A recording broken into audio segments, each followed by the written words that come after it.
আমিও বলছি এই যে 27 তারিখ যে আন্দোলনটা এটা আদৌ কি শান্তির আন্দোলন হবে? আদৌ শান্তির আন্দোলন হবে না। আর এটা দিকে আবার নতুন করে পিক আপ নেবে, গুলি চলবে, এখানে রবার্ট বুলেট চলবে।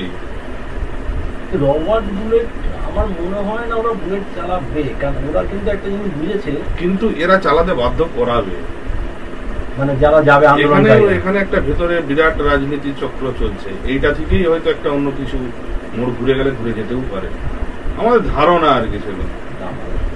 তো সবই দেখার ব্যাপার, কি হয় এখন দেখা যাক। তবে লোক যাবে, ব্যাপক লোক। পরিষ্কার কথা দাদা, মানে এখানে আমি নিজে সমর ছেলে, সমর থেকে সমর করে আসা।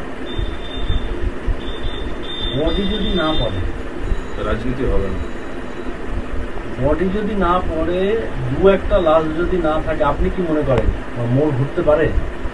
অবশ্যই, যদি না বডি না পড়ছে কোনোদিনও মোড় ঘুরবে না, বডি পড়তে। আর আমাদের ধারণা বডি ওখানে পড়বেই সেদিন 27 তারিখ।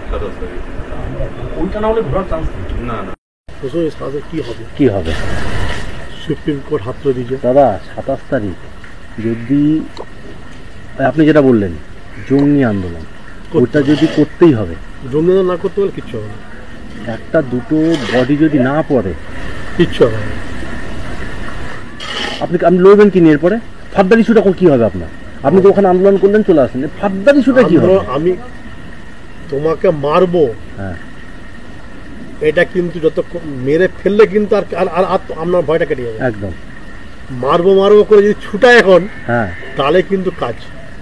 এখন হচ্ছে মানে পরিষ্কার কথা হচ্ছে যেটা, সেটা হচ্ছে আপনি যখনই দেখবেন লোক বলে যে পুলিশের গুলিতে একটা বডি পড়ে গেছে।